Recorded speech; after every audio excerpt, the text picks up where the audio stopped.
What is up, guys? So despite Spider-Man being dead, they have released a trailer for Spider-Man Far From Home. I will break it down in this video, and I will show the trailer, but not the whole thing, because I don't want this video to get copyrighted.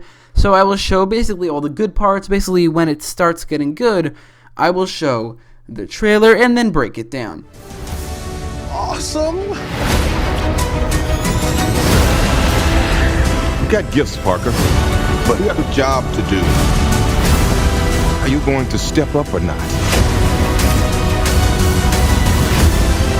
You're all alone. Your friends are in trouble.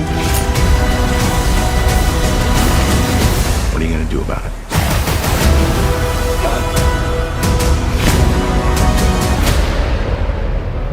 You don't want any part of this.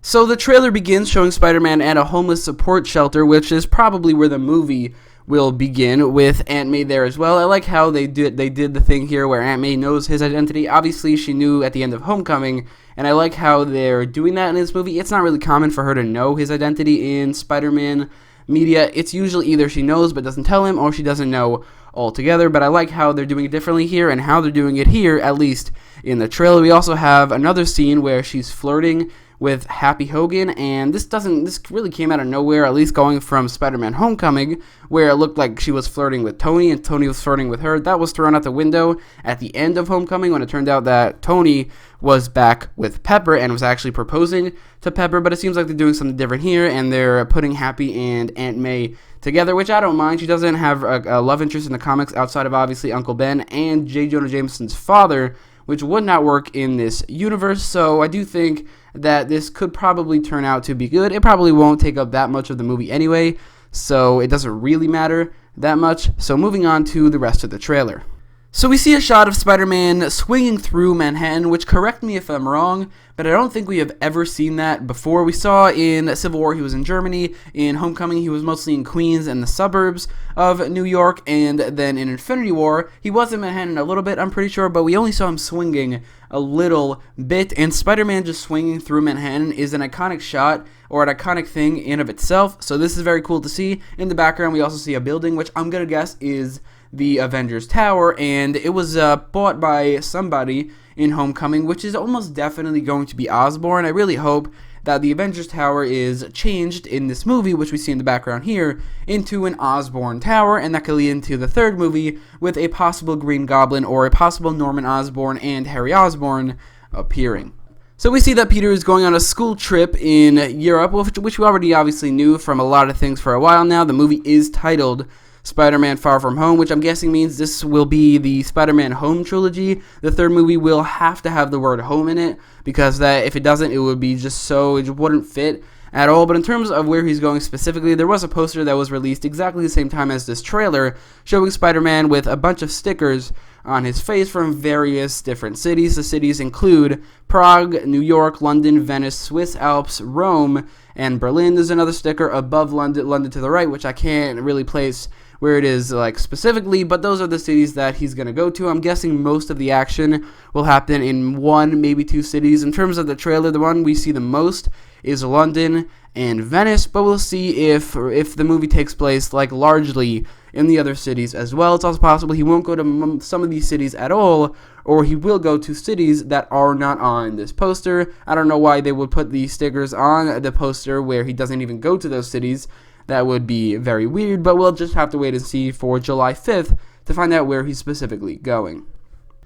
So something we see in this trailer is a relationship blooming between Peter and Michelle Jones, or as they're calling her, MJ, which we saw at the end of Spider-Man Homecoming. That's the one thing I did not like in Spider-Man Homecoming. Probably the only thing I didn't like in Homecoming was the fact that they called her MJ. And, I mean, setting up a relationship with Peter isn't terrible because he's had a lot of girlfriends, but just calling her MJ, that really, really bothered me, and I really hope they don't lean into that really that much in this movie. And also the relationship between Peter and Michelle probably won't last very long. I think it would be pretty cool if they just end up as friends. after this movie, and they can move on to Gwen Stacy and then Mary Jane or something like that, because that relationship could not stick forever because she's not Mary Jane. But then Nick Fury shows up, and the reason he's showing up in this trailer and this movie in general, and the reason he's specifically recruiting Spider-Man is to recruit Spider-Man to fight all of the elemental villains we see in the rest of the trailer. There's another character like Mysterio who is recruited by Nick Fury, who I will go over in the trailer breakdown when we get to that. But for now, Nick Fury showing up to recruit Spider-Man into helping him fighting these elemental villains. In terms of who these elemental villains are, we see them in this trailer. We see what is probably Sandman, who is by far the biggest villain out of the elemental villains that are going to show up in this movie. It might not be Sandman, but I can't really think of anybody else who it can be. His name is probably going to be William Baker or Flint Marko. Probably Flint Marko, as that is the more popular version of Sandman, although the original was actually William Baker. They're basically the same character, so it doesn't really matter, but he's a pretty prominent member of the Sinister Six, or Spider-Man's Rogues Gallery, maybe even more popular than Mysterio. So it might be Sandman, it might not, because it's weird to put him, to bench him like this, give him a much smaller role compared to Mysterio, and have him equal to the other two characters.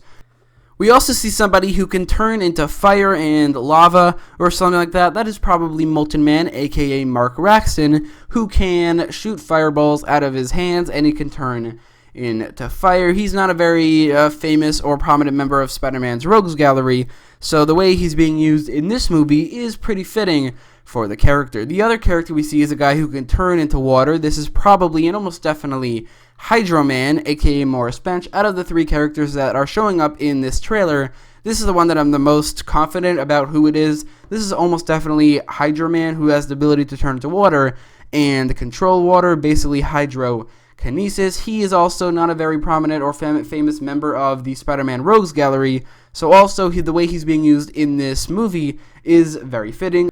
One character who is left out from this trailer, a character we don't see at all, is the air part of the elemental villains. You have water, you have fire, and you have ground in Hydro Man, Molten Man, and Sandman, respectively, but who is the air? It's possible that there is no air, or it's possible that there is, or there isn't, but he's just replaced by the Vulture, who is obviously not anything like Hydro Man, Molten Man, or Sandman. All three of them can turn into water, fire, and sand, and I'm pretty sure all of their origin stories are accidents, while the Vulture created his suit, and that was on purpose. That would not fit at all. He doesn't have powers either, but he can fly, some connection to air. I don't think that's probably not going to be who it is. There might be another secret villain who is appearing in this movie that is the air part of it, but in terms of why these characters are showing up, it's either because of some mass accident that happened, because like I said earlier, Hydro Man, Molten Man, and Sandman were all created through accidents. It's also possible that, similar to Homecoming, the villains will have some connection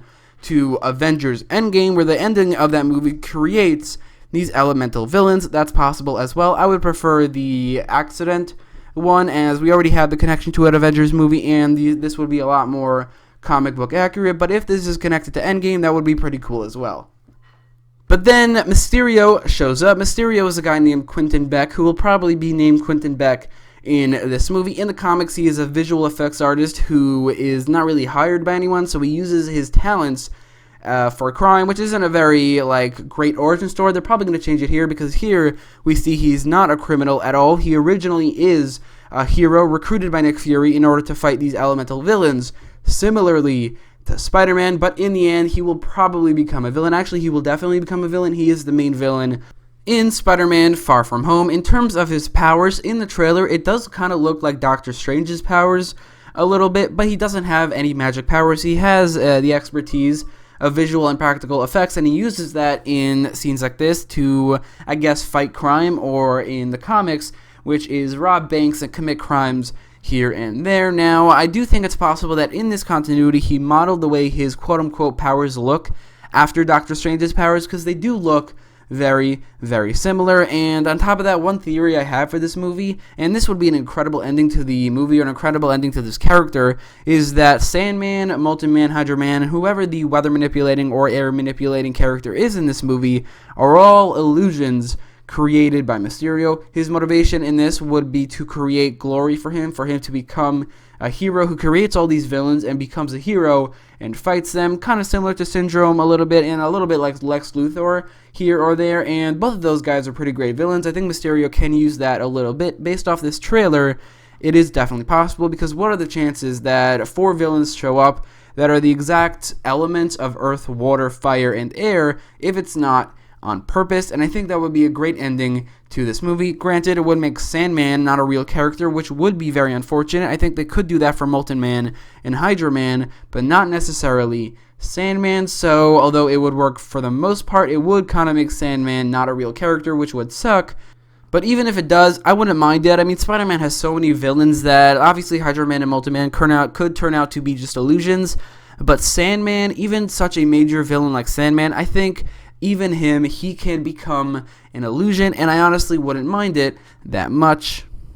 But in general, I think Mysterio looks really cool. The fishbowl somehow looks dope in this trailer. His powers look great, and aside of Mysterio, Spider-Man's new suits look great. The movie in general looks like a lot of fun. It looks like a pretty awesome movie, so hopefully it could be just as good or even better than Spider-Man Homecoming. So anyway, that is my trailer breakdown for Spider-Man Far From Home. Let me know all your thoughts in the comments down below, and if you like this video, don't forget to leave a like, share, and subscribe, and thanks for watching.